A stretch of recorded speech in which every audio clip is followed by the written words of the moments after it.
বন্ধুরা আজকে বানাবো বিট গাজর ভাজা। তার জন্য একটা বিট নিয়ে নিয়েছি, বিটটা গ্রেট করে রেখে দিয়েছি।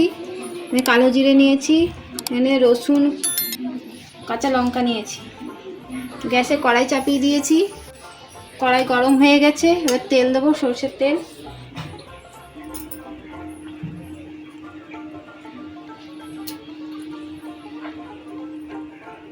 সরষের তেলটা গরম হয়ে গেছে, এখানে কালো জিরেটা দিয়ে দেবো। কালো জিরে দিয়ে দিয়েছি তেলে। এবার রসুন, কাঁচা লঙ্কাটা দিয়ে দেবো।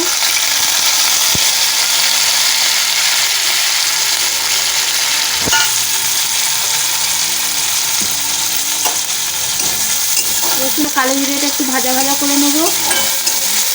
রসুন আর কাঁচা লঙ্কাটা ভাজা হয়ে গেছে, এবারে গাজরটা দিয়ে দেবো।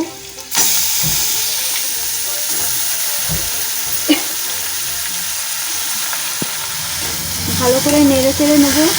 স্বাদ মতো নুন দেবো, একটুখানি হলুদ দেবো, দিয়ে ভালো করে নেড়ে চেড়ে সিদ্ধ করে নিয়ে ভাজা করে নেবো। একটু সামান্য হলুদ,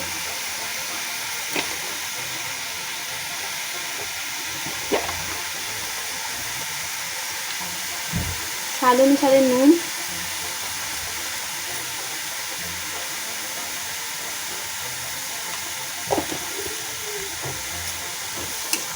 ভালো করে নেড়ে চেড়ে নেবো। বিট গাজরে যে জল বেরোচ্ছে, এই জলেই সিদ্ধ হয়ে যাবে গাজরটা। এবার ঢাকা দিয়ে দেবো। ঢাকা দিয়েছিলাম, এবার ঢাকাটা খুলে নিচ্ছি।